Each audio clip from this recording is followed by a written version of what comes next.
Hello mga abe, ako po ang inyong lingkod, Kuya JDL.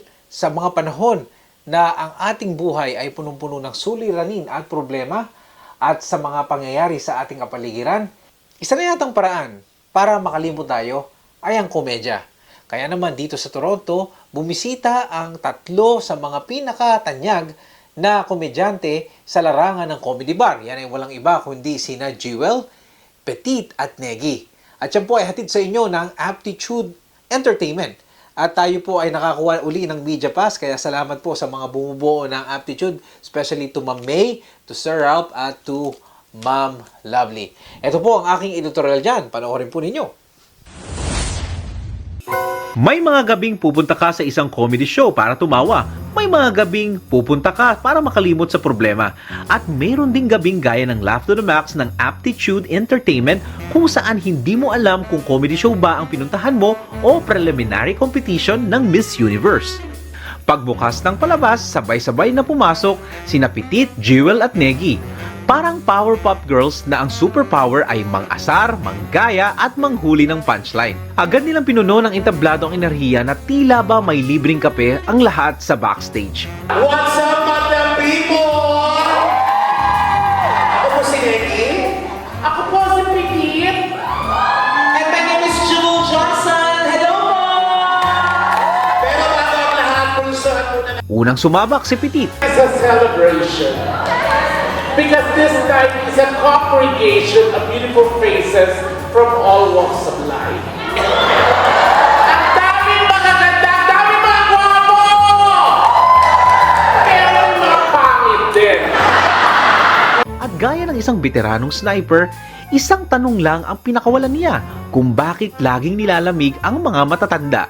Habang ang ilan ay naghahanap ng scientificong paliwanag, si Petit naman ay naghanap lamang ng tamang timing para sa punchline. Hello po. Magandang gabi po sa inyo. And how young are you? Nilalamig po kayo, nanay. Normal sa kanila yan, nilamigin na sila. Yung mga edad ng gano'n, kaya laki sila nakalampay, laki naka-jacket. Alam niyo ba ang rason kung bakit lamigin sila? Kasi nakayakap na sa kanila sa San Pedro.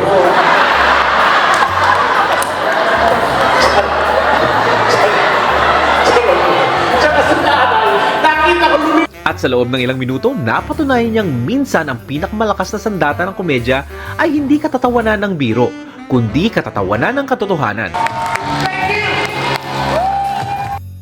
Sunod namang umakyat si Jewel at biglang naging international ang venue.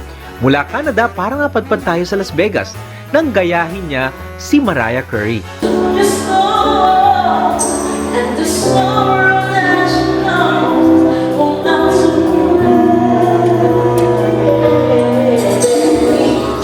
Kumpleto sa boses, galaw at kumpiyansang parang may Christmas royalty check na paparating. Sa ilang sandali nakakalimutan ng audience kung nasa comedy show ba sila o nasa concert ng isang diva na may permanenteng karapatan sa buwan ng Desyembre.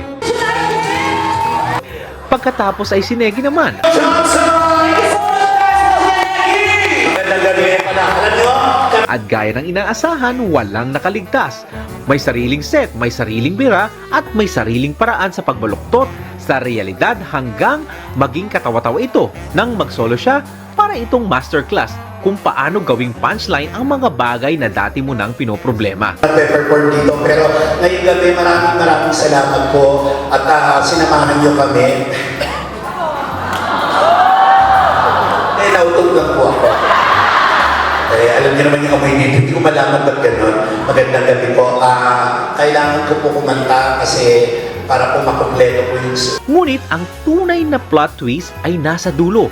Dahil matapos ang lahat ng biro, kantahan at kantsawan, nauwi ang gabi sa pagandahan. Hindi na comedy bar, hindi na stand-up, biglang naging beauty pageant. Parang may narinig akong boses ng host, "Candidate, please proceed to the evening gown competition." Ang pagandahan ngayon. Bakit sino talaga mga kamukha? Ladies and gentlemen, candidate number 1 is a forward candidate number 2. Natalo po siya last year and I think she deserved it. Nagpalitan ng pose, ngiti at aura sina Petit, Jewel at Negi na para bang ang tunay na laban ay hindi kung sino ang pinaka nakakatawa kundi kung sino ang susunod na endorser ng skincare products. Sa puntong iyon, ang audience ay hindi na lang tumatawa, humahanga na rin. Dahil minsan, ang pinakamagandang ending ng isang comedy show ay hindi ang huling punchline, kundi ang makita mong kahit ilang dekada na sa entablado ang mga artist, kaya pa rin nilang sorpresahin ang mga audience. Sa huli, ang Laugh to the Max ay paalaala na ang buhay ay parang isang komedya. Minsan joke, minsan concert, minsan beauty pageant. At kung minsan, lahat ng iyon ay nasa loob lamang ng isang gabi. At kung may natutunan man tayo, ito ay simple lang. Sa panahon ng stress, inflation, at walang katapusang balita sa social media, may tatlong tao pa ring kayang pag-awayin ang mga audience. Sa isang tanong, sino ba talaga ang pinakamaganda? At dito na papasok ang producer ng Aptitude Entertainment na si Mr. Ralph Tugade. Hey guys, it's Ralph here from Aptitude Inc. And Aptitude Entertainment. We're here right now at the Car Hall Road warehouse venue for Nike, Petite, and Jewel. Come now if you haven't been here before. Check out this venue. We have many more concerts to come. We have Sex Bomb, Freestyle, Sweet Notes, Andrew E. Coming all soon. So come check us out. Check our website out, aptitudeentertainment.com.